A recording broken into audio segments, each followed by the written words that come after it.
ஊர் பேச்சை கேட்டு பிள்ளை இல்லை அப்படிங்கிற ஒரு காரணத்தால்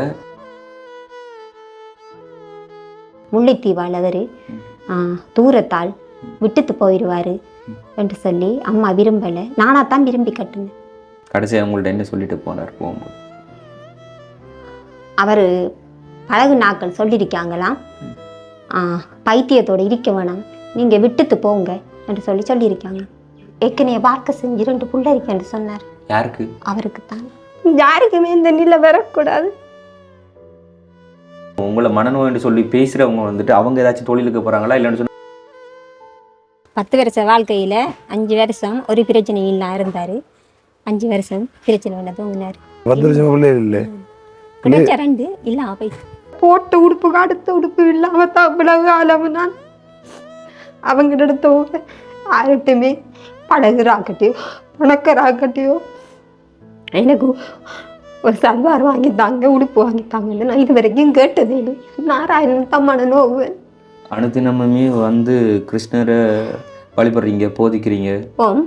ஸோ வந்து அந்த கிருஷ்ணர் வந்து உங்களையும் கண்ணி சிந்த வைக்கிறார். அதானே உங்களை கூட்டிக்கணும் தான் அவரோட ரூமில் வச்சிருக்காரு. அயலோட தன்னான்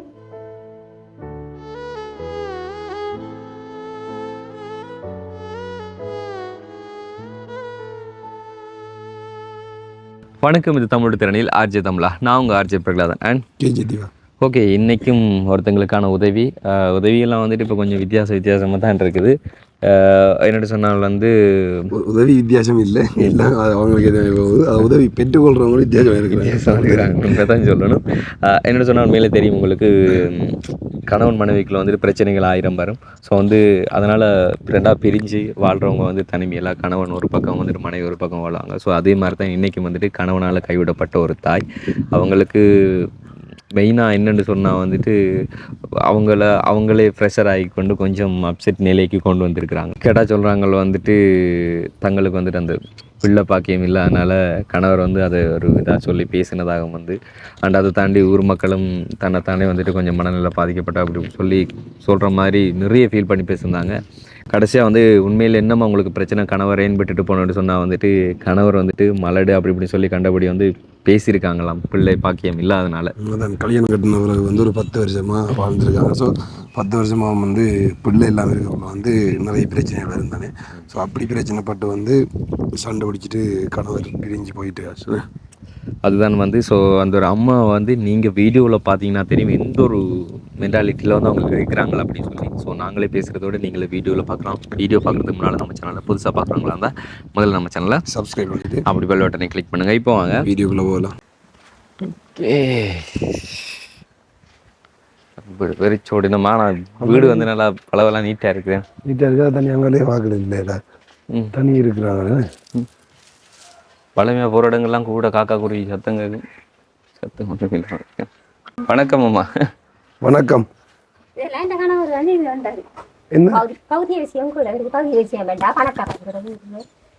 திரும்ப ஆள் பேர் உள்ளவங்களோட கூடுறேன், எனக்கு ஆள்களம் பண விலம் காட்டுறேன், வருவாங்க அடிக்கான்னு சொல்றேன். நீ அவங்களோட கதையை கேட்டு வந்து அடிக்கிற பைத்தியாரி என்ற மலடி என்ற கூடாது சொல்ற கூடாது சார். என்ன விளங்க இல்லை, என்ன சொல்றீங்க? இது இப்போ நீங்களே செஞ்சீங்க? என்ன இது நான் தான் கால வேலை போகிற குறைவு தானே. இது அந்த பணம் எடுத்துக்கொண்டு விற்கிறதுக்கு போட்டி தை மாதம் விடுங்க. இப்போ ஏன் நீங்கள் தனியாக இருக்கிறீங்க? நான் வருஷ கணக்கா அயல்வீட்டுலாம் இருந்து வாரேன். நான் எனக்கு தகப்பண்ட வலை வந்து இப்போ கிட்டடியில் கிடச்சிருக்கு. இல்லை, இப்போ உங்களோட கணவர் எங்க, எங்களோட அம்மா அப்பாக்கள்? அப்பா செத்து 15 வருஷம், அம்மா செத்து 5 வருஷம். உங்களோட சகோதரங்கள்?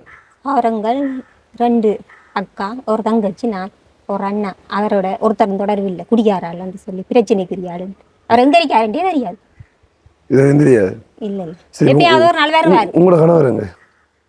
அவர் 3 மாதம் என்ன விட்டு போய் எனக்கு தெரிஞ்ச இடத்தான் இருக்காரு. நான் சொல்லித்தேன், உங்களுக்கு விரும்பின மாதிரி நீங்கள் வாழ்ந்து கொள்ளுங்க. விட்டுட்டு போயிட்டாரா? இல்லை, விட்டுட்டு போன மாதிரி இல்லை, பிரச்சனை பண்ணுறது எனக்கு பிடிக்கல. என்ன பிரச்சனை பண்ண? அவருக்கு அசை உணவு நான் சமைக்கலையா, கட்டக்குள்ள சொன்னார் துன்பப்படுத்த மாட்டேன்னு சொல்லி, ஐயர் வீடு மாதிரி தான் நான் வாழுவேன்னு சொல்லி பேசி கட்டுன வாழ்க்கை. 2014 கேட்டு 2016 கட்டின வாழ்க்கை. 10 வருஷம் கல்யாணம் கட்டி முல்லைத்தீவால் இயக்கத்திலிருந்து இயங்கியிருக்காரு. இந்த கை காலெல்லாம் அவருக்கு வெயிலில் போட்டு புட்டிங்கிருக்காங்க. அந்த இது சிராம்பு மாதிரி அவருக்கு வேலை செய்கிறது கஷ்டம். ஆர்டிஸ்ட் நல்லா தெரியும், ஆனால் செய்ய மாட்டாரு. அடுத்த வீட்டுக்கு போய் என்ன செய்யறாரு, உங்களுக்கு விட்டுட்டு போனாலும் இப்போ உங்களுக்கு லவ் ஒன்று இருக்கு போல. இது அடுத்த வீட்டுக்கு போய் அடிமை வேலை செஞ்சு சாப்பிடணும், சும்மா உழைக்க கூடாது. அந்த இது மனநிலை பாதிக்கப்பட்டவரா வந்து எனக்கு இது வரைக்கும் கண்டுபிடிக்கலாம் இருக்கு. என்ன சொல்றீங்க? நீங்க சொல்றது விளங்குது இல்லை. உங்களை விட்டுட்டு போனதுக்கான காரணம் என்ன? அவருக்கு அசைவ உணவு நான் சமைக்கலையா. நீங்க மரக்கறி மட்டும் சமைக்கிறீங்க. மரக்கறி மட்டும் சமைக்க முக்கியமான பிரச்சனை மாட்டது. என்னட்ட பண வசதி இல்லையா மாட்டது. மலடியானா மலடியன்ட்ட புள்ள இல்லாத பிள்ளை இல்லையா? 10 வருஷமா பிள்ளை இல்லை. கிடைச்ச 2 இல்லாம போயிடுச்சு. 2 பிறந்து செத்துட்டாங்க. 5 மாசத்துல இல்லாம போயிடுச்சு. 2 வயிற்றுல இருக்கக்குள்ளே 5 மாசத்துக்குள்ள இல்லாம போயிடுச்சு. என்ன ஹாஸ்பிட்டல் வரைக்கும் போன காப்பாத்தேலாம் போயிடுச்சு. அங்க என்ன சொன்னாங்க உங்களுக்கு ஹாஸ்பிட்டல்ல? காப்பாத்தேலாம் போயிடுச்சு. என்ன பிறந்த 5 மாசத்துக்கு பிறகு இல்லை வயிற்றுல இருக்கக்குள்ளே? வயிற்றுல இருக்கக்குள்ளே 5 மாசம் பிரெக்னண்டா இருக்கும்போது அவசனாய் 2 தரம். 2 தரம் அதை சொல்லி உங்களோட சண்டை பிடிக்கிறவர் மலடி என்று சொல்லுவார். அப்போ நீங்கள் என்ன சொல்லுவீங்க அந்த டைம்? மனவே தான் நான் என்ன செய்கிறேன். என்ன சொல்லுவீங்க அந்த டைம்? நான் 10 வருஷ வாழ்க்கையில் 5 வருஷம் ஒரு பிரச்சனையும் இல்லாமல் இருந்தார். 5 வருஷம் பிரச்சனை ஒன்று தூங்கினார். அப்போ பார்த்தேன் அவரை வலிக்கு நம்ம விடுவோம். அவர் வெளிநபரோட சேர்ந்து அழகு நாக்களோட சேர்ந்து. அப்போ நீங்கள் வந்து இந்த பக்கத்தில் இந்த கோயில் பக்கத்தில் சாமியை கும்பிட்டு கொண்டிருக்கீங்க. அதில் இந்த மச்சம் சமைக்கிறேன் இல்லை இல்லை நீங்கள் குறுக்கள் வர மாதிரி அப்படியே? இல்லை நான் உங்களுக்கு அட்டாச்சி காட்டியா ஹரேஷ்ணா ஹரேராமா கோயில் சேவை செய்கிறேன். சேவை செய்கிறீங்க. கிறிஸ்தானு சொல்லியும் கூட ஃபோனுக்கு அடித்தாலும் உலகம் ஃபுல்லா ஹரேஷ்ணா ராமவச்சனவர். ஓகே, அதுக்கு செய்கிறதில் வந்து நீங்கள் இது இல்லை. சன்னியாசி வழிபாடு 10 வயசு மரக்கறி சாப்பாடு. 30 வயசில் ஹரேஷ்ணா கோயில் சேவை செய்ய தொடங்கினேன்னா இப்போ 46 வயசு 15 வருஷமாகுதுன்னா அதெல்லாம் தெரிஞ்சுதான் கல்யாணம் கட்டுவார். அப்போ வந்து பிள்ளைகள் இல்லைன்ற மன உளைச்சல்ல வந்து உங்களோட சண்டை பிடிச்சிருக்காரு அப்படியா? என்னட்டு தெரியல. முக்கியமான பிரச்சனை இல்லை. இப்போ ஒரு 3 மாசமா விட்டு போய் வேற கல்யாணம் முடிச்சுட்டாரோ? இல்லை வேற கல்யாணம் கட்டுது. நான் காடு குளம்பட்டு உழைக்க போகிறேன், கொச்சிக்காய போகிறேன், புல்லு பிடுங்க போகிறேன். நான் நினைக்கிறேன் இவர் கை காலி பிரச்சனை நீ உழைக்கலான்னு சொல்கிறாரு. நான் சொல்கிறேன் ஒரு செக்யூரிட்டி வேலை செஞ்ச படிச்சிருக்கேன், இல்லாட்டி ஆர்ட் பண்ணுங்க, எழுத்தோவியர் ஆர்ட் பண்ணி ரேட் பேசி செய்யுங்க, விருப்பம் இல்லை அப்படியெல்லாம். இப்போ வந்துட்டு இப்போ நீங்கள் வந்துட்டு அவருக்கு மான்மிசம் வந்து சமைச்சு கொடுக்காததோ இதெல்லாம் வந்துட்டு மெயின் ரீசனே கிடையாது, காரணமே இல்லை. இதுக்காகலாம் வந்து ஒரு கணவர் விட்டுட்டு போக வேண்டியது வந்து இல்லை. ஆரம்பத்தில் நீங்கள் சொல்லித்தான் செய்திருக்கிறீங்க. இப்போ கல்யாணம் கட்டிட்டு வந்து நீங்கள் சமைச்சு தான் கொடுக்க இல்லை, அவருக்கு விருப்பமாட்டா அவரை சமைச்சு சாப்பிடலாம். வேற சொல்லுது சாப்பிடுற குள்ளியில் வேற சொல்லுது அப்படித்தான் சொல்லி கல்யாணம் வேலைக்கு போகிறது. அதான் இப்போ ஆரம்பத்தில் எப்படின்னு சொல்லி சொன்னால் எல்லாத்தையும் எக்ஸப்ட் பண்ணி கல்யாணம் கட்டுற மாதிரி இருந்திருக்கும்.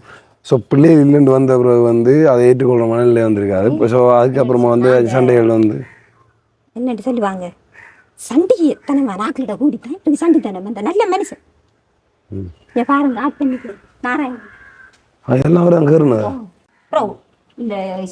சரி வீட்டை பார்ப்போமா?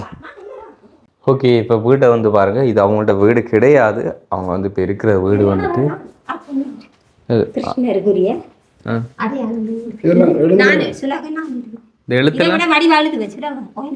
இது யார் நீங்க எழுதுனதா? அப்ப இந்த இந்த இதெல்லாம் வந்துட்டு எழுதுனது அதெல்லாம் வருது. அப்போ இது சம்பந்தமாக விளைக்கலாம், ஈஸியாக விளைக்கலாம். இது சம்பந்தமாக நான் சொல்லி சொல்லி சொல்லி என்னால ஏழாப்பைத்து அதே சண்டித்தனமான ஆக்களோட சேர்ந்து அவங்க அவரை அபகரிக்க பார்த்தாங்க. இது 10 ரூபா எவ்வளோ காலம் இருக்கு? நாங்கள் பெஞ்சு வந்து 1.5 வருஷம் ஆகுது. ஏற்கனவே 2 இடத்துல இருந்திருக்கு ஆய்வட்டில் எழுப்பச்சேன் நான் வரேன். இப்போ ரீசெண்டாக தானே உங்களை விட்டு போனது? 3 மாசமே இல்லை உங்களோட. அப்போ திரும்ப வந்து சேர்ந்தாருன்னு சொன்னா அது நாராயணன் சேர் காப்பாற்ற வேண்டிய அலுவலண்டா காப்பாற்றுங்க. என்னடி சொன்னா உங்களோட அபிப்பிராயம் என்னது? நீங்கள் சேரணும்னு ஆசைப்படுறீங்களா? இல்லை அப்படியாண்டு இல்லை, கட்டின கணவனை காப்பாற்றித்தானே ஆகணும். இப்போ அவரோட விருப்பத்துக்கு வாழ கணவனை மனைவி காப்பாத்துறதா இல்லை மனைவியை கணவன் காப்பாத்துறதா? ஹரேஷ்ணா பக்தர்கள் என்னட்டு கேட்டாங்க, 10 வருஷம் மாதாஜி நீங்கள் வாழ்ந்து அவரை நீங்கள் பாதுகாக்கிறீங்க, ஏன் அவர் உங்களை பாதுகாக்கல? அப்புறம் இங்கே விடுங்க விட்டுட்டு நீங்கள் நாராயணன் பாதத்தில் விழுந்து நீங்கள் காப்பாற்றி போடுங்க. சரி, இப்போ உங்களுக்கு வந்து கவலையாக இருக்கும் விட்டுட்டு போனது இருந்தவர் இல்லை அப்படின்ற ஒரு கவலையாக இருக்கும். இப்போ நீங்கள் வந்து அவர் இப்போ இங்கே இருக்க இவ்வளவு தொழிலும் தெரிஞ்சும் கூட ஒரு தொழில் செய்யாமல் இங்கே இருக்கு, நீங்கள் போய் அந்தந்த வேலையெல்லாம் செஞ்சு வெயில் குளிச்சு உணமுருகின வாழ்க்கை தாய் தவ பண்ணிட்டு இருந்து இன்றைக்கு வரைக்கும் அதான் சொல்கிறேன். நீங்கள் இன்றைக்கே உடனே பாதிப்பு மூளை வரத்த ஆப்ரேஷன் பண்ணணும் அப்படி நிறைய பிரச்சனையோட நான் இருக்கு. தற்கொலை பண்ணக்கூட மனநிலை பாதிக்கப்பட்டு நாராயணன் செயலால் தேர்னேன். என்ன காரணம் அவருக்காக சேவை செய்ய வாழ்வோம் பௌதிய விஷயத்தை நீ நம்மளால் உழைக்க இயலாது என்று சொல்லி அப்படி ஒரு மனநிலை வந்தீங்க. நாராயணன் செயலால் காப்பாற்றப்பட்டு என்ன செஞ்சீங்க தற்கொலை முயற்சி? இல்லை மனம்தான் சொல்லி பால நீ இயலாது உழைக்க இயலாது நீ ஒரு புள்ள இல்லை அப்படின்ட்டு இந்த மனம் சொல்லி என்னச்சுன்னா உலக இல்லாத சூழ்நிலைகளை நாம இருந்தும் பலன் இல்லைன்னு சொல்லி என் கணவர்கிட்ட சொன்னேன். என் உடல்நிலை மனநிலை பாதிக்கப்பட்டது வெட்டக்கிழமை சொன்னேன் 3 மாசத்துக்கு. உங்களுக்கு மனநலம் பாதிக்கப்பட்டதுன்னு சொல்லி நீங்க எப்படி வந்து உறுதிப்படுத்துவீங்க? அதை எப்படின்னு சொன்னா எனக்கு இப்போ காலையில் எழும்பி என்னால் ஒன்றும் செய்ய விருப்பம் இல்லாமல் இருந்து அதை வச்சு கொண்டு மனநோய் என்று சொல்லுவீங்களா? இல்லை மனநிலை பாதிக்கப்பட்டவங்களால ஒன்றும் ஜெயலாக இருக்கின்றேன். அது என்ன காரணம் சொன்னா நாராயணன் சேவை செய்கிறேன். நான் நாராயணன் செயல் மூலமா புரிஞ்சு கொண்டேன். அதாவது நான் கேட்குறேன், நாராயணன் தான் உங்களை வந்து மனநிலம் பாதிக்கப்பட வச்சாரா? இல்லை இல்லை, அப்ப நாராயணன் செயலாளர்னு சொல்றீங்க நீங்க? இல்லை அதால நான் அறிஞ்சேன் என்னால வாழ முடியல. அதாவதும்மா இப்ப எனக்கு மனநலம் மனநோய் என்று சொல்லி நான் சொல்லல, அது அதைத்தான் சொல்றேன். எனக்கு மனநிலை சொல்றாங்க அதை நான் சொல்லிட்டேன். அதாவது என்னைய பார்த்து இன்னொருத்தன் தான் சொல்லுவான், உனக்கு மூளை இல்லை நீ புத்தி கட்டு போயிட்டா அப்படின்னு சொல்லி இன்னொருத்தன் தான் திட்டுவான். அவன் சொல்றதை வச்சுக்கொண்டு இல்லை அது இல்லை நான் சரியா தான் இருக்கேன் நான் சொல்ல முடியும். ஆனா நானே என்ன பைத்தியக்காரன் சொல்லிட்டு தெரியற அளவுக்கு நம்ம மனம் பாதிக்கப்படுதுன்னு சொன்னா அது எப்படி என்ன ரீசன், எதுக்காக எப்படி வந்ததுன்னு சொல்லி தான் நாங்க கேட்கிறோம். கேட்டா நாராயணன் வந்துட்டு வழிகாட்டுன்னு சொல்றீங்க. என்ன காரணம் சொன்னா ஆன்மீகத்தை நான் 15 வருஷமா காதால கேட்டு வரேன், அதால எனக்கு விளங்கிக்கு. இப்போ நான் கேட்குறேன், இப்போ கணவரோட நீங்கள் சண்டை போட்டிங்களா இல்லை கணவர் உங்கள் கூட சண்டை போட்டாரா இல்லை நீங்கள் ஆன்மீக வழியில் போகிறதுக்கு துறவியாக மாறுறதுக்காக வேண்டி நீங்கள் பிரியணும்னு சொல்லி பிரிஞ்சிங்களா? என்ன ரீசன் உண்மையில்? அவர் தான் பிரச்சனை பண்ணினாரு. நான் உங்களை பாதுகாப்பேன். சரி, உங்களை அவர் விட்டு பிரிஞ்சு போகிறதுக்கு மெயினாக அவர் சொன்ன காரணம் என்ன? ஒரு காரணம் சொல்லிட்டு தானே அவர் பிரிஞ்சிருப்பார், காரணமே இல்லாமல் சடன்னு பிரிஞ்சு போக மாட்டார். மெயினாக அவர் உங்களை பிரியறதுக்கு அவர் உங்ககிட்ட சொன்ன காரணம் என்ன? அசைவ உணவு. அசைவ உணவு வேணும்னு சொன்னா அவர் ஹோட்டல்ல போய் சாப்பிடலாம், அப்படி இல்லைன்னு சொன்னா அவருக்கு வேண்டி கொண்டு சமைச்சு சாப்பிடலாம். ஏன் இல்லம்மா, இப்ப சாமி வந்து ஒரு காலம் வந்து சொல்லலே நீங்க வந்து மச்ச சாப்பிடாதீங்க அப்படி சொல்லி, ஏன்னா நம்மளுடைய மதம் தான் வந்து சொல்லுது. உருத்திராட்சம் மட்டும் இல்ல, உள்ளே மாலைகள் இருக்குது. நான் ஒரு காலமும் சாமி நம்ம கிட்ட சொல்லாது தானே. வாழ்ந்த வழிபாடு தான் அது. முனிவர் வாழ்ந்தாங்களே ஆசிரமம், அந்த வழிபாடு தான் இந்த ராமர்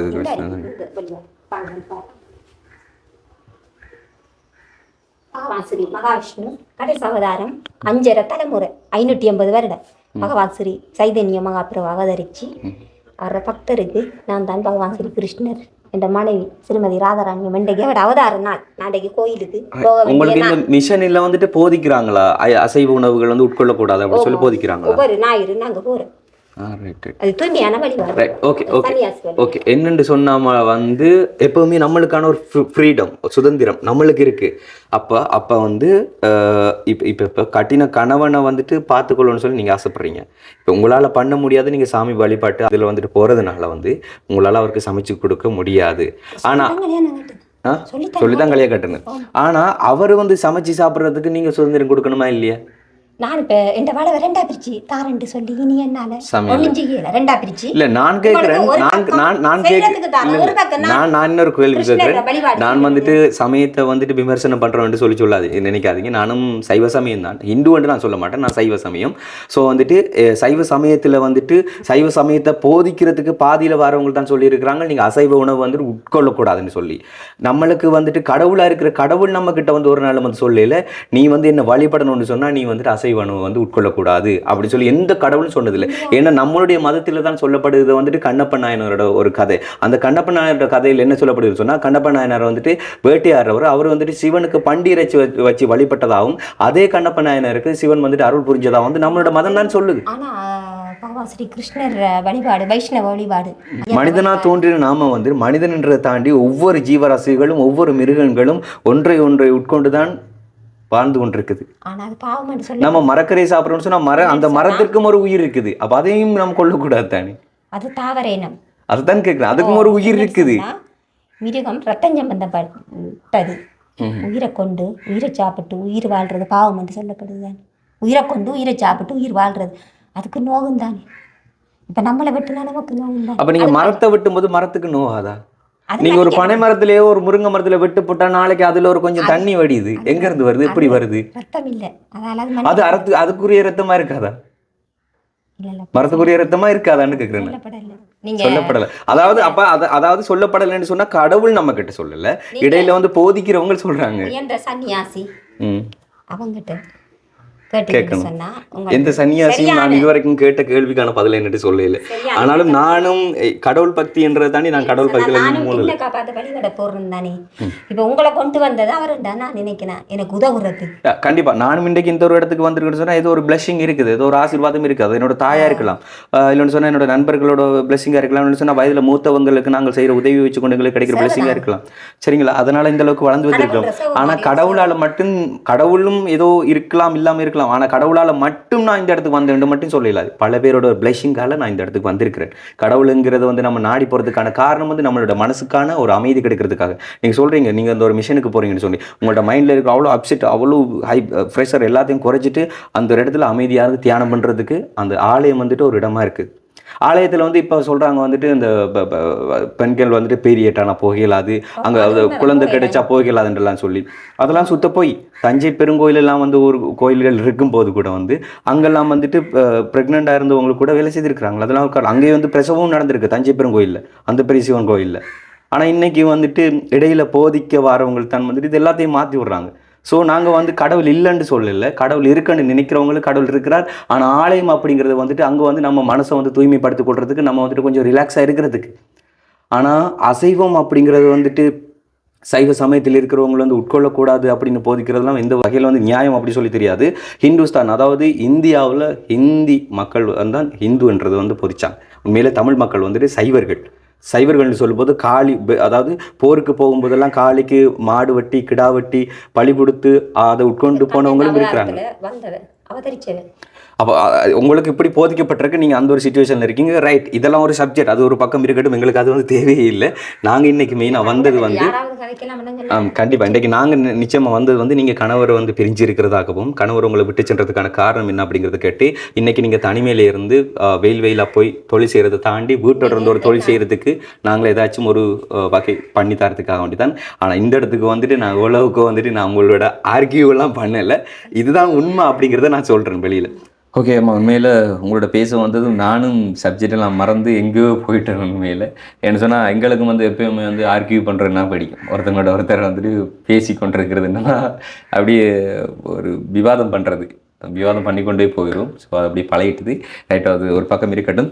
ஓகே, உண்மையில் வந்து உங்களோட வாழ்க்கையை பற்றின வந்து நீங்கள் சொல்லுங்கள். உங்களோட குடும்பம் வந்து ஆரம்பத்தில் எங்கே இருந்தது, உங்களோட அப்பா எப்போ இருந்தார், உங்களோட அம்மா எப்போ இருந்தாங்க, உங்களோட கூட பிறந்த சகோதரங்கள் என்ன ஆச்சு அவங்களுக்குன்றதை வந்து கொஞ்சம் விளக்கமாக சொல்கிறீங்களா? எங்களோட அப்பா இறந்து 15 வருஷம், அம்மா இறந்து 5 வருஷம், ஒரு ஆண் சகோதரம், 2 அக்கா, ஒரு தங்கச்சி, நான். எல்லாரும் திருமணம் செஞ்சுட்டாங்க. கடைசியாக தான் நீங்கள் திருமணம் செய்தீங்களா? இல்லை கடைசா தான் நான் செய்தேன். நான் செய்து 10 வருஷம். உங்களோட சொந்த ஊர் எது? மாங்காடு தான். மாங்காடுல தான் இருந்தீங்க. அப்போ ஏன் இப்போ வந்து உங்களோட வளவில் இருக்காமல் இந்த ஒரு வளவில் இருக்கிறீங்க? நான் கடைசியாக திருமணம் செஞ்சதால் எனக்கு ஏற்கனவே அம்மா அப்பா வளவு தந்து கொள்ளலை. அதை கல்யாணம் கட்டினவங்களுக்கு கொடுத்து வந்தவங்க அம்மா திருண்டா போல் இறந்துட்டாங்க. அவங்களோட பேரில் வளவு இருக்கக்குள்ள அவள் பிறகு எனக்கு சௌரமாக எழுதி எனக்கு தந்தாங்க. அதாவது உங்களுக்கு வளவு தரல, அம்மாட பேர்ல இருக்கக்குள்ள அவங்க திருரெண்டாப்புல எழுத்தர இருக்கக்குள்ள திருரெண்டாப்புல இறந்ததால சகோதரன் சைமச்சு தான் எனக்கு தரணும் என்று சொல்லி பிறகு சகோதரன் சைமச்சு எனக்கு வளவு தந்திருக்காங்க தானே. வளவு இருக்குது. எங்க இருக்கு உங்களோட வளவு? சின்ன தம்பி வீதியில தியேட்டருக்கு பின்னால இருக்கு, இடது கைப்பங்க 2வது வளவு. இப்போ அங்க இருக்குது இல்லையா? நீங்க இப்போ அங்க இருக்கிறல்ல, அங்க பெரும்பளவு என்னால் ஒரு வீடு வசதி அமைக்க இயலாது. அப்போ உங்களுக்கு வளவு இருக்குது. ஓ வீடு வீடு தானே இல்லை. ஓ டாய்லெட் வசதி அமைக்க இயலாது. 2 கொட்டு கிணறு பதிச்சிருக்கேன் நான், பள்ளக்கை வளவு. Right, okay. இப்போ உங்கள்ட்ட திருமண வாழ்க்கை பற்றி சொல்லுங்கள். அதாவது உங்கள்ட்ட காதல் திருமணமா இல்லைன்னு சொன்னால் வீட்டால் பேசி திருமணம் செய்து வச்சாங்களா? 2014 எங்களுக்கு தெரிஞ்சவங்க கேட்டாங்க, அம்மாவுக்கு விருப்பம் இல்லை. பிறகு விடுபட்டு 2014, 15, 16 அவரை வந்து கேட்க, அந்த டைம் அம்மாவுக்கு விருப்பம் இல்லை. முல்லைத்தீவால் அவர் தூரத்தால் விட்டுட்டு போயிடுவார் என்று சொல்லி அம்மா விரும்பலை. நானாக தான் விரும்பி கட்டுனேன்.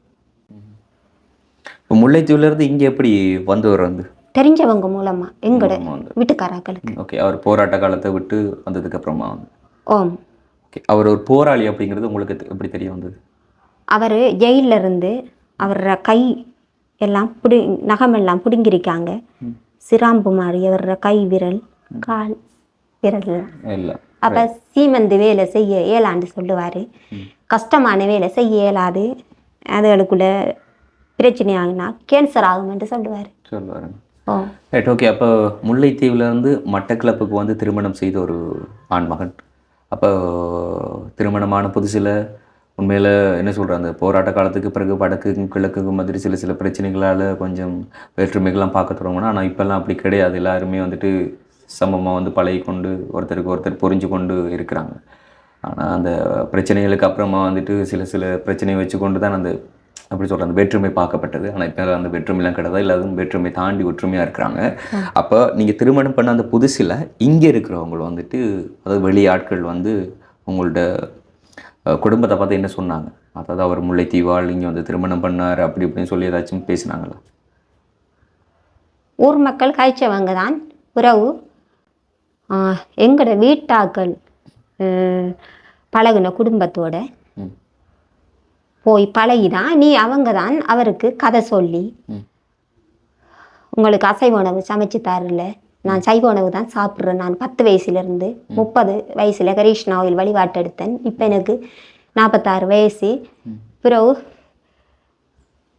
அவங்களோட கதைகளை கேட்டு அதுக்கு பிறகு அவருக்கு என்னோட விருப்பம் இல்லாத மாதிரி 5 வருஷம் கூடி என்னோட பிரச்சனை. அதாவது வெளியாக்களோட பேச்சு, வெளியாக்களோட பேசி தான் பைத்தியம் என்று சொல்லி கொடுத்துருக்காங்க. எப்படி என்று சொன்னால் உங்களுக்கு எப்படி என்று சொன்னால், இந்த ஊருக்குள்ளே யாருமே செய்யாத கிருஷ்ணா கோயில் வழிபாடு, பகவான் ஸ்ரீ கிருஷ்ணர வழிபாடு அவன் மட்டுமே செய்யணும். அவக்கு பைத்தியம், நீங்கள் எங்களோட வந்து இருங்க, நாங்கள் உங்களை நல்லா பார்ப்போம்னு சொல்லி அவர மூளையை மழுங்கடிச்சு அவர் ஒரு பைத்தியாரம் லூஸாக தான் ஆக்கியிருக்காங்க. அப்போ அவர் உங்கள்கிட்ட லாஸ்ட்டாக என்ன வார்த்தை சொல்லிட்டு போனார் உங்களை பிரிஞ்சு? கடைசியாக உங்கள்கிட்ட என்ன சொல்லிட்டு போனார் போகும்போது? அவர் பழகு நாட்கள் சொல்லியிருக்காங்களாம், பைத்தியத்தோடு இருக்க வேணாம், நீங்கள் விட்டுட்டு போங்க என்று சொல்லியிருக்காங்க. என்று மற்றவங்களும் உங்களை வந்து மனநோயாளி அப்படின்னு சொல்லி சொல்கிறாங்க. ஆனால் அது நாராயணன்ட்ட வழிபாடு செய்கிறதால சொல்கிறாங்க. அது நாராயணன் பார்த்துக்கொள்ளட்டும், நாராயணன் அவங்கள பாதுகாக்கிறவர், அவர் பார்த்துக்கொள்ளட்டும். நீங்கள் உங்களோட கணவர் ஒரு தொழில் செய்து உங்களை பார்க்காத போதிலும் நீங்களா வெளியில் போய் கூலி தொழில்கள் செய்து உங்களை நீங்கள் பார்த்து கொண்ட நீங்கள் தானே? ஆமா, என்ன நான் பாதுகாத்தேன். அப்போ அந்த பேசினவங்க உங்களை மனநோய்னு சொல்லி பேசுகிறவங்க வந்துட்டு அவங்க ஏதாச்சும் தொழிலுக்கு போகிறாங்களா, இல்லைன்னு சொன்னால் கணவரோட தயவில் சாப்பிட்டு கொண்டு இருக்கிறாங்களா? அவங்க பெத்த பிள்ளைகிற உழைப்பிலையும் பேர பிள்ளைகிற உழைப்பிலையும் ஆழ்வலம் காட்டி பணவலம் காட்டி என்ன அவமானப்படுத்தி மட்டம் தட்டி என்ன மனநோக வச்சாங்க. நான் கடவுளிட்டான் சொல்ல என்னை காப்பாத்து கிருஷ்ணா. நான் ஒரு புல் இல்லாத அண்ணாதை, கேட்க பார்க்க யாரும் இல்லாத அண்ணாதை, விடத்திறந்து என்ன எழுப்புறதுக்கு என்ன பாடுபட்டாங்க. நான் கிருஷ்ணன்ட்டான் கேட்டேன், கிருஷ்ணா உன்னை நம்பி வாழ்கிறேன், நான் மனிதன் கொடுமைப்படுத்துகிறான், மனிதன் என்னை காப்பாத்துன்னு சொல்லித்தான் கேட்டேன். மகாவிஷ்ணு கோயில் ஓடி போவேன், மாங்காயில் இருக்க கரைக்கடை மகாவிஷ்ணு ஓடி போய்த்தான் அங்கே கண்ணால் தண்ணி ஊற்றி கேட்பேன், இந்த அனாதையை காப்பாற்று கிருஷ்ணான்னு சொல்லி. அப்படி என்ற புருஷனை அவங்களோட பக்கம் இழுத்து சரியான துன்பப்படுத்தினாங்க. 5 வருஷம் இருந்து யாருக்குமே இந்த நிலை வரக்கூடாது. ஆள் பழங்காட்டி பண பழங்காட்டி இப்படி யாரையும் யாரும் கொடுமைப்படுத்தக்கூடாது. நான் பட்ட கொடுமை இன்னொருத்தர் படக்கூடாது. இப்போ நீங்கள் அனுதினமுமே வந்து கிருஷ்ணரை வழிபடுறீங்க, போதிக்கிறீங்க. ஓம். ஸோ வந்து அந்த கிருஷ்ணர் வந்து உங்களையும் கண்ணி சிந்த வைக்கிறார். அதானே உங்களை கூட்டிக்கணும் தான் அவரோட ரூமில் வச்சிருக்காரு. அயலிடத்த நான் இவ்வளவு காலம் நீங்க 10 வயசுல மரக்கறி விட்டு 30 வயசுல வந்து கிருஷ்ணர் வழிபாடு தொடங்க தனியா இருந்து கண்ணால தண்ணி ஊத்துன அனாத மாதிரி இன்றைக்கு உலகம் பார்க்கறதுக்கு கூட்டி கொண்டு வந்தாருன்னு சொன்னா அவரோட எல்லாம் நீங்க வந்து அவரோட பிள்ளைகள் தானே நீங்கள். ரைட் அம்மா, நான் கேட்குற ஒரே ஒரு கொஸ்டின், நீங்க வழிபடுற கடவுள் ஏன் உங்களோட கண்ணில் சிந்தாம உங்களோட குடும்பத்தை நல்லா வைக்காம விட்டுருக்குறார்? உங்களால எனக்கு உதவி கிடைக்க உங்களை கொண்டு வந்திருக்காரு தானே. அப்போ இதை விட எனக்கு என்ன வேணும்? அவரை வழிபாடு செஞ்சாலே எனக்கு போதும் தானே. என்ற ஜீவன் இருக்க மட்டும் வேற என்ன வேணும் எனக்கு? உண்மையில கடவுள் வழிபாடு அப்படிங்கிறது வந்து நம்மளோட ஆத்ம திருப்திக்காக, அதாவது நம்மளோட மனசு வந்து சாந்தமாக அமைதியாக இருக்கணும், மைண்டில் எவ்வளோ பிரச்சனைகள் இருந்தால் அது கொஞ்சம் ரிலாக்ஸாக இருக்கணும் அப்படிங்கிறதாண்டி தான் நம்ம கோயிலுக்கு போகிறோம், பஜனாபலி செய்கிறோம், பூஜை செய்கிறோம். பிறரையும் காப்பாற்றணும் தான் நம்ம கேட்குறோம். ஆனால் பிறர் நம்மளை கொடுமைப்படுத்துகிறாங்க. என்ன செய்கிற நம்மளோட முன்வினை பயன் தாக்கப்படும். அதுக்காக கடவுள்ற செயலை கைவிடக்கூடாதுன்னு சொல்லி கிருஷ்ணரே சொல்றாரு. இப்போ அக்கம் பக்கம் யாரும் எல்லாருமே வந்து உங்கள்ட்ட சாதாரணமாக பேசுகிறாங்களா, இல்லை சண்டை பிடிச்சிட்டு இருக்காங்களா? என்னட்ட பண வளம் இல்லை, ஆள் வளம் இல்லைண்டு யாருமே என்ன மதிக்க மாட்டாங்க. யார்கிட்டையும் நான் போகிறதும் இல்லை. போகிறேன்டா ஞாயிற்றுக்கிழமை கரீஷ்ணா கோயில் போவேன். அவங்கிட்ட கேளுங்க, நீங்கள் கரீஷ்ணா கோயில் பக்தர்கிட்ட போட்ட உடுப்புக்கு அடுத்த உடுப்பு இல்லாமல் தான் இவ்வளவு காலம் நான் அவங்கிட்ட போவேன். யார்கிட்டையுமே படகுறாக்கட்டியோ பணக்கராக்கட்டியோ எனக்கு ஒரு சல்வார் வாங்கித்தாங்க, உடுப்பு வாங்கித்தாங்கன்னு நான் இது வரைக்கும் கேட்டது இல்லை. நாராயணன் தம்மனை நோவுவேன், நீ எனக்கு தாப்பா என்று சொல்லி. இப்போ நீங்கள் போகிற மிஷனால் உங்களுக்கு ஏதாச்சும் உதவிகள் கிடைக்குதா?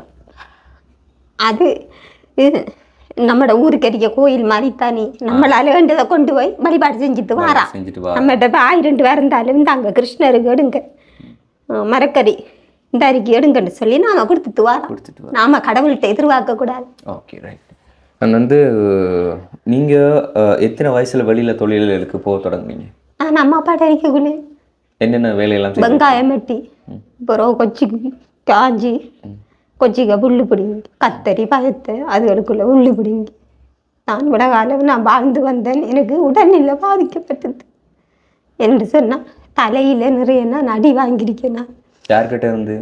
அது 2வது கொஞ்சம் உரம் அடித்தது இந்த வந்திரிக்க வளவு அது எனக்கு கிடைக்கக்கூடாதான், அவக்கு பங்கு இருக்குதான் என்று சொல்லி அவக்கு 2ஆக பிரிக்கிற சின்ன சின்ன வளவா பிரிக்கிற வளவு இருந்தும் என்னோட பிரச்சனை பண்ணி ஓட்டால் போகிறனுக்கு போனனுக்கு இப்போ 3 வருஷத்துக்கு நடந்தேன்.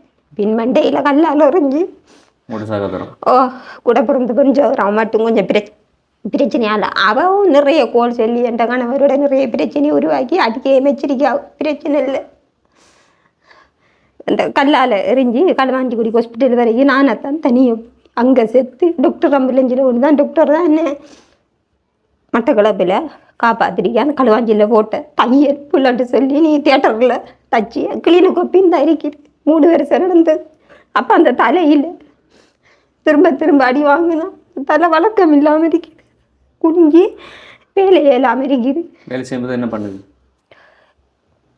எனக்கு குத்து வலி இருக்குது, மற்றது மயக்கம் வருது. அப்படி பிரச்சனை இல்லை, நான் இருக்கேன்.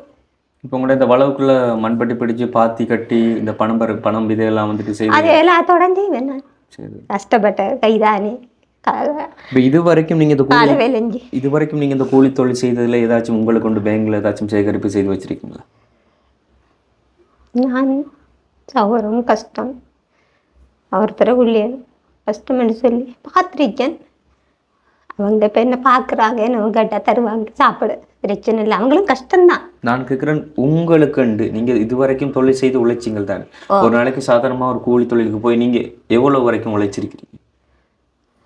அதான் அவடத்தை கொண்டு வர்றது இப்போ பொருளாதார பிரச்சனை நானே, அதால் இப்போ சேர்க்க லாபம் முதல் சேர்த்ததை 2 கொட்டு பதிச்சிருக்கேன். எங்கே? அங்கே அந்த ரெண்டு வளவுக்கோ கிணறு வந்தா வாப்பேன் கொட்டுக்கிணறு வச்சிருக்கீங்க 35,000 விலைவாசி கூட முதல் அதை பண்ணி 2 கொட்டு சேகரிச்ச பதிச்சிட்டு காசுல அது மட்டும் பண்ணி செய்திருக்கேன். வேற உங்களுக்கு பிற்காலத்துல உதவும் அப்படி சொல்லி பேங்க்ல ஏதாச்சும் டிபாசிட்ஸ் பண்ணிருக்கீங்க? அப்படியா நீங்க அப்படி எதுவுமே கிடையாது. இல்லை. ரைட். அப்போ முல்லைத்தீவில் இருந்து வந்த கணவர் போராட்ட காலத்தை விட்டுட்டு வந்ததுக்கு அப்புறமா வந்து மட்டக்களப்பில் இருக்கிற உங்களை பார்த்து திருமணம் பண்ணவர் வந்து ஊர் பேச்சை கேட்டு பிள்ளை இல்லை அப்படிங்கிற ஒரு காரணத்தால அசைவ உணவு பிரச்சனை. அசைவ உணவு சமைக்கிற இல்லையா? அசைவ உணவு வந்து ஒரு பிரச்சனையே கிடையாது மாமி. வெளியில சாப்பிட்டு கொள்ளலாம், உண்மைதான். அசைவ உணவு சமைச்சு தரலன்றதுக்காக வேண்டி கட்டின கொண்டாட்டியை விட்டுட்டு போறவனா புருஷனே கிடையாது. அதனால அசைவ உணவு இல்லைன்னு சொல்லி விட்டுட்டு போறது. வெளியில சாப்பிட்டு கொள்ளலாம். அவருக்கு விருப்பம் சொன்னா அவர் சமைச்சு தந்து சாப்பிடலாம் தானே. மனுஷோட கையால தான் சமைச்சு தந்து அந்த ஒரு அசைவ உணவத்தை சாப்பிடணும்னு சொல்லி இல்லை தானே. ஏன்னா நீங்க ஆரம்பத்தில் சொல்லியிருக்கீங்க, சொல்லித்தானே கட்டினோம். சொல்லும்போது வந்துட்டு அப்செப்ட் பண்ணவர் வந்துட்டு பிறகு வந்துட்டு அதை ஒரு ரீசனாக சொல்லி பிள்ளைகிட்ட போகிறதுக்கு அதை நானே ஒத்துக்கொள்ள மாட்டேன். அதுதான் மெயின் காரணம்னு சொன்னால் நானே ஒத்துக்கொள்ள மாட்டேன். ஆனால் இன்னொரு காரணம் சொன்னீங்க தானே, உங்களை வந்துட்டு கண்டபடி திட்டிட்டு பிள்ளை இல்லைன்னு சொன்ன இல்லைன்னு சொன்னிட்டு அப்படி சொல்லிட்டு போனவன்னு சொன்னால் ஓகே இது ஒரு காரணமாக சொல்லிட்டு போயிருக்கான்னு சொல்லுவாங்க. ஆனாலும் வந்து கட்டின கணவனுக்கு என்ன பிரச்சனைன்னு சொன்னாலும் மனைவி கடைசி வரைக்கும் கண்களமாக பார்த்துக்கொள்ளணும். மனைவிக்கு எது பிரச்சனை சொன்னால் கணவன் பாதுகாத்துக்கொள்ளணும். அதுக்காக வேண்டி தான் இந்த திருமண பந்தத்தில் வந்துட்டு நம்மளுடைய கல்ச்சர்லேயே வந்துருக்கு. திருமணம் பண்ணும்போது அந்த அக்கினை சாட்சி வச்சு முந்தானையை முடித்து 3 முடிச்சு போட்டு திருமணம் பண்ணுறது, இது எல்லாமே வந்துட்டு ஒவ்வொரு பந்தத்தை சொல்லித்தான் வந்து திருமணமே வந்து பண்ணி வைக்கிறாங்க. ஆனால் இப்போல்லாம் வந்து நார்மலாக வந்துட்டு திருமணம் பண்ணுறவங்க ஒரு ரிசப்ஷனோட வந்துட்டு முடிச்சுட்டு எல்லாமே கை கழுவிட்டு போகிறாங்க. ஆனால் அந்த காலத்தில் வந்து இதுக்கு இதுன்னு சொல்லித்தான் வந்து திருமண பந்தத்திலே வந்து இணைச்சு கொள்கிறாங்க. அப்படி இருக்கையில் வந்துட்டு சம்மந்தம் இல்லாமல் ஒரு காரணத்தை முன் வச்சுட்டு கட்டின மனைவி வந்து விட்டுட்டு போகணும்னு சொன்னால் கணவன் இல்லை, கணவனை வந்துட்டு விட்டுட்டு போகிறவங்களும் மனைவி கிடையாது. திருமணம் பதிவு திருமணம் இல்லை, ஏற்கனவே வாழ்க்கை செஞ்சு 2 புள்ள இருக்கேன்னு சொன்னார். யாருக்கு? அவருக்கு தான். இப்போ உங்களை திருமணம் பண்ணுறதுக்கு மாதிரி சொன்னவரா? ஆனால் இது வரைக்கும் அவர் கூட்டிக்காண்டு காட்டுனது இல்லை. அவர் சரி, அவருக்கு 2 பிள்ளைகள் இருக்குன்னு சொன்னா என்ன செய்றாங்கன்னு. சரி, அவருக்கு 2 பிள்ளைகள் இருக்குன்னு சொன்னா நீங்கள் எப்படி ஏற்றுக்கொண்ட? நீங்க நான் கஷ்டப்படுறேன், நீ என்னால் கஷ்டப்பட இயலாது, ஒரு குடி சோறு தருவார் என்று சொல்லித்தான் நான் ஏற்றுக்கொண்டேன். என்ன செய்வேன்? உங்களுக்கு வேறு மாப்பிள்ளைகள் கிடைக்கலையா? கிடைச்ச சின்ன வயசுலேருந்து மரக்கறி சாப்பிட்றாங்க, கிடைக்கல. இவர் பழவுங்க எடுக்க மாட்டேன்னு சொன்னார். உங்களுக்கும் திருமணம் பண்ணும்போது மரக்கறி சாப்பிட்ற கணவர் தான் வேணும்னு சொல்லி நீங்கள் தேடினீங்களா?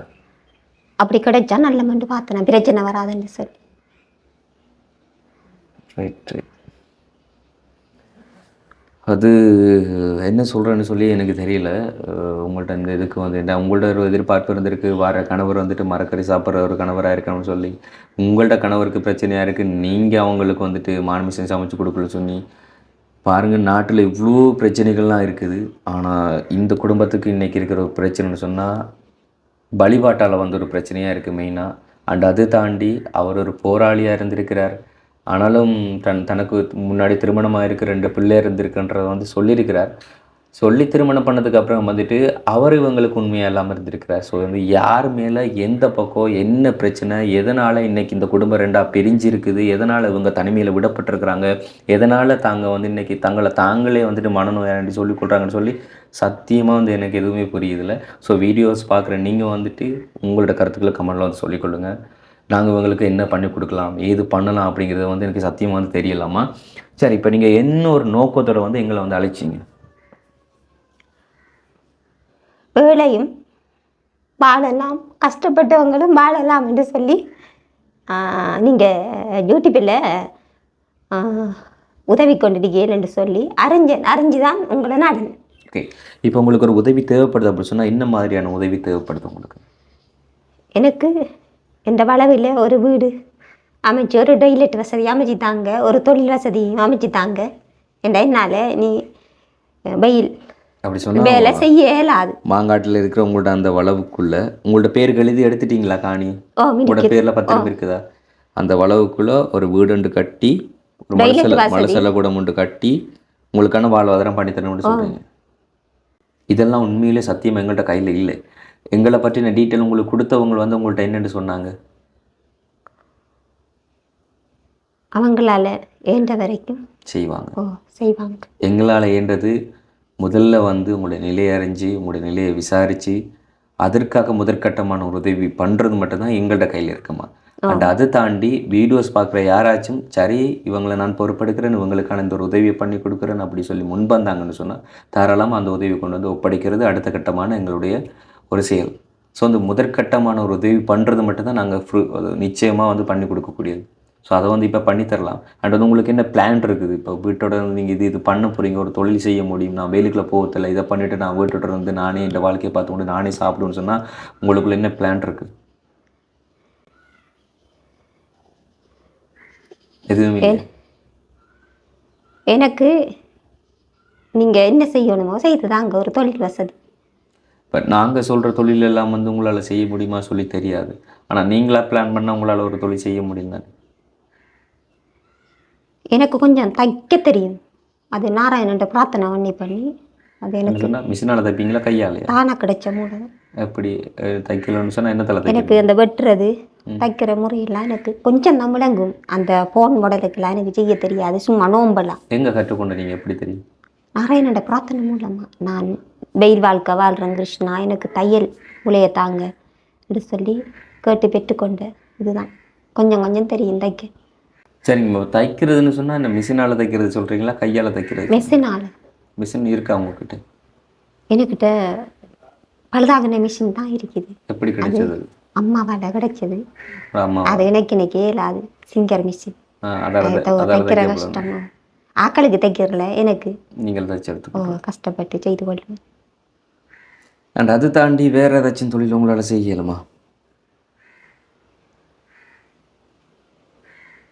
ஏன்னா இப்போ நீங்கள் எங்களை உதவினுக்கு கூப்பிட்ருக்கீங்க, உண்மையிலே கஷ்டப்பட்ட ஒருத்தவங்க தான் உதவின்னு சொல்லி கேட்பாங்க. ஸோ வந்து உங்களுக்கு ஒரு கஷ்டம் இருக்குது, அதுக்கு என்ன கஷ்டம்னு சொல்லி அது நீங்கள் சொன்னால் தானே எங்களுக்கு ஓப்பனாக தெரியும். நீங்கள் கடவுளே அனுதினம் பூஜிக்கிறீங்க, நீங்கள் உங்களோட லைஃப்பையும் கொஞ்சம் பார்த்துக்கொள்ளுங்க. நம்ம கடவுளை வழிபட போகிறதுக்கான காரணம் நம்மளோட மன அமைதிக்காக வேண்டி தான். ஆனால் என்ன 24 மணி நேரமும் கடவுளோட காலடியிலே இருக்கணும் மட்டும் இல்லை, சரிங்களா? அதுக்காண்டி நீங்கள் வந்துட்டு உங்கள்ட்ட இந்த ஒரு வழிபாட்டு முறையிலேருந்து நீங்கள் மீண்டு வாங்கன்னு நான் சொல்லலை. உங்களோட மன அமைதிக்கு போதுமான அளவுக்கு கொஞ்சம் கும்பிட்டுக்கோங்க. மிகுதி நேரத்தை பயன்படுத்தி கொண்டு உங்களோட வாழ்க்கையில் வந்து நீங்கள் எப்படி மேலே வரலாமன்றதை யோசிங்க. ஏண்டா கடவுளையெல்லாம் பார்த்து பாருன்னு சொல்லிட்டு இப்போ இன்றைக்கி ஸ்காலர்ஷிப் எழுத போகிற பிள்ளைகள் கூட ஒரு வேடிக்கையாக மாறி போட்டுது, தாங்கள் எக்ஸாம் எழுதுகிற பேனையை கொண்டு கோயிலில் பூஜை பண்ணி எடுத்துகிட்டு போய் எழுதுறது. அதெல்லாம் என்ன இதுன்னு சொல்லி எனக்கு தெரியாது. மற்ற மதங்கள்லையும் இருக்கிறதுன்னு தெரியாது, நம்மளோட மதங்களில் எப்போ கொண்டு வரப்பட்டதுன்னு சொல்லி தெரியாது. அப்படி பூஜை பண்ணி போய் எக்ஸாம் எழுதுறதுனால ஒன்றும் அந்த பிள்ளைகள் பாஸ் ஆக போகிறது கிடையாது. தாங்கள் படித்தா மட்டும்தான் பாஸ் ஆக முடியும். ஸோ அதனால தான் சொல்கிறோம், நம்ம சாமியை 24 hours வந்து கும்பிட்டோம்னு சொன்னால் வந்து நம்மளோட வாழ்க்கை மாற போகிறது கிடையாது. நம்மளோட சுய மூலையை கொண்டு நம்ம சிந்திக்கணும், நம்ம வாழ்க்கையில் எப்படி மேலே வரணும்னு சொல்லி. அதனால தான் சொல்கிறேன். அதுக்காண்டி நான் சாமியை வழிபடுறது தப்புன்னுலாம் சொல்லலாமா. ஸோ வந்து கொஞ்சம் யோசிங்க, யோசித்து உங்களோட வாழ்க்கையை வந்து நீங்கள் மேல்நிலை கொண்டு வாங்க.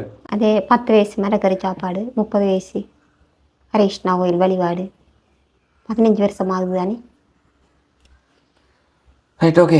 ஏதோ எங்களால் முடிஞ்சது வந்து இப்போ நீங்கள் என்ன தொழில் சரி பண்ண போகிறீங்க? இப்போ உங்களோட வீட்டோட வந்து நார்மலாக மிக்சர் சீவல்ஸ் ஏதாச்சும் செய்து நீங்கள் விற்பனை செய்ய போகிறீங்களான்னு செய்யலாம். அப்படி இல்லை சொன்னால் வீட்டோட வந்து ஏதாச்சும் கொஞ்சம் காய்கறிகள் செய்து மரக்கறிகள் செய்ய போகிறோன்னு சொல்லி செய்தாலும் செய்யலாம். ஏதோ எங்களால் முதற்கட்டமான முடிஞ்ச ஒரு உதவியை நாங்கள் செய்து தரோம். அதை வச்சுக்கொண்டு நீங்கள் மேல்நிலைக்கு வர பாருங்கள். அண்ட் அது தாண்டி இந்த வீடியோஸ் பார்க்குற யாராச்சும் உங்களுக்கான கருத்துக்களை சொல்லி இதை நான் பண்ணி கொடுக்குறேன், இதன் மூலம் அவங்க மேலே வரலாம் அப்படி சொல்லி யாராச்சும் செய்தாங்கன்னு சொன்னால் கூட வந்து அதை நாங்கள் உங்கள்கிட்ட கையில் வந்து ஒப்படைக்கிறோம். சரிங்களா? சரிங்கம்மா. இப்போ வந்து உங்களுக்கு பேங்க் அக்கௌண்ட் இருக்குதா? இருக்குது. எந்த பேங்க்கில்? இலங்கை வங்கி. இலங்கை வங்கியில் இருக்குது. ஓகே. இதில் வந்து ஒரு தொகை பணம் இருக்குது, இது எவ்வளோன்னு சொல்லி எண்ணி பார்த்து உங்களோட பேங்க்கில் டிபாசிட் பண்ணி அதை எடுத்துக்கொண்டு உங்களோட வாழ்க்கையில் ஏதாச்சும் சின்ன சின்ன தொழில்கள் செய்யணும்னு சொன்னால் செய்யுங்க. முதல்ல இதை வந்து எவ்வளோ தொகைன்னு சொல்லி எண்ணி பாருங்கள். இது எப்படிங்க? எனக்கு ஒரு வெள்ளை மிஷின் எடுத்து தெரியுங்களா? என்னது வெள்ளை மிஷின்? வெள்ளை மிஷினா அப்படின்டா? அந்த நல்லா தைக்கிற மிஷின். தையல் ரைட் மிஷினை சொல்கிறீங்களா? ஓகே. முதல்ல இதை பிடிங்க. அது அந்த ஒரு இதை வந்து நாங்கள் எங்களால் முடிஞ்சால் கண்டிப்பாக பண்ணி தரோம். இதை வாங்கிக்கொள்ளுங்க. இதை எண்ணி பாருங்க அவ்வளோன்னு சார்.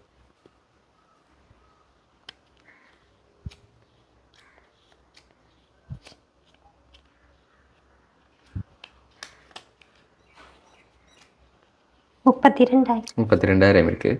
இதை கொண்டு போய் பேங்க்கில் டிபாசிட் பண்ணி, சரி நீங்கள் சொன்ன மாதிரி வந்து ஒரு தையல் தொழில்தான் செய்ய போகிறீங்களா இருந்தாலும் கூட அதற்கான ஹெல்ப்பை பண்ண பார்க்குறோம். ஆனால் அதால் உங்களால் வருவாய் ஈட்ட முடியுமா? அது நான் இப்படி நான் போட்டிக்க மாதிரி நைட்டி, கள்ளி நைட்டியல் தச்சு வீடு விடாண்டான வித்து பிழைச்சு கொள்ளுவேன். என்னடி சொன்ன வெயில் வாழ்க்கை நீ என்னால வாழ இயலாது. வருத்தங்களும் இருக்குத்தானே, ஆப்ரேஷன் பண்ற வருத்தங்களும். அப்ப கஷ்டம் எனக்கு. அம்மாவோட பேச்சிலே வந்து பார்த்துருப்பீங்க நீங்கள் வீடியோஸில். அவங்க தனிமையில் இருக்கிறதுனால தெரியாது, அதிகம் பக்திக்குள்ள வந்து மூழ்கடிக்கப்பட்டதுனால சொல்லி தெரியாது. அவங்க பேசுகிற சில ஆற்றல்களை வச்சுக்கொண்டு உங்களால் தெரிஞ்சுக்க முடியும். ஸோ அவங்கள கொஞ்சம் திசை திருப்பி அவங்களே பார்த்துக்கொள்கிற ஒரு நிலைக்கு நம்ம கொண்டு வர வேணும். ஸோ அந்த யாராச்சும் இந்த வீடியோ பார்க்குறவங்களா வந்து இருந்தீங்கன்னு சொன்னால் அவங்களுக்கான தொழிலுக்கான ஒரு உதவியை பண்ண போகிறீங்க அப்படின்னு சொன்னால் எங்களோட டிஸ்பிளே தெரிய வாட்ஸ்அப் நம்பருக்கு கான்டாக்ட் பண்ணுங்கள். அண்ட் இந்த ஒரு ஹெல்ப்பை கூட உங்களுக்கு பண்ணது சிங்கப்பூரில் இருக்கிற ஒரு அம்மா தான். அவங்களோட பேர் சொல்லணும் அப்படி சொல்லியிருக்காங்க. அவங்களோட கடைசி தொலைபேசி இலக்கத்தை சொல்லிவிட்டோம். நான் வந்து 7834 இது அவங்களோட கடைசி தொலைபேசி இலக்கம். ஸோ வந்து அவங்களுக்கு நீங்கள் யாருன்னு தெரியாது, உங்களுக்கு அவங்க யாருன்னு தெரியாது. ஆனாலும் இந்த ஒரு உதவி அவங்களால உங்களுக்கு கிடைச்சிருக்குது. ஸோ நீங்கள் ஏதாச்சும் நன்றிகள் அப்படி சொல்ல போகிறீங்க அப்படி சொன்னால் தாராளமாக உங்களுக்கு சொல்லலாம். அவங்களோட பரம்பரை நல்லபடியாக வாழும். அவங்களுக்கு நன்றி. ஓகே, சரிங்கம்மா. லாஸ்ட்டாக வந்து எப்போ போனீங்க மிஷனுக்கு? போன ஞாயிற்றுக்கிழமை. ஒவ்வொரு சண்டே ஒரு ஞாயிற்றுமா போகிறது? ஓ, பஸ் காசு இல்லாட்டி அவங்க கிருஷ்ணர் காசு தருவாங்க. எவ்வளோ வந்து கேட்டு போகிறதுக்கு மறுத்து 100 ரூபாண்டா 200 ரூபா தருவாங்க. 120 ரூபாண்டா 240 ரூபா தருவாங்க. கிருஷ்ணர் காசு மிச்சமாக எடுக்கிற சரியில்லை தானே. கடவுள்ற காசு நாம கடவுளுக்கு கொடுக்கணும். கடவுள்ற உள்ளானே நாம் கடவுள் நம்மளுக்கு கொடுக்கணும். அதான் இந்த அவங்கள கொண்டு வந்திருக்காரு கொடுங்கண்டு சொல்லி. ரைட், ஓகே ஓகே ஓகே அம்மா. நல்லபடியாக வந்து பார்த்துக்கொள்ளுங்க. இன்னும் எதுவும் சொன்னால் எங்களுக்கு கால் பண்ணுங்கள்.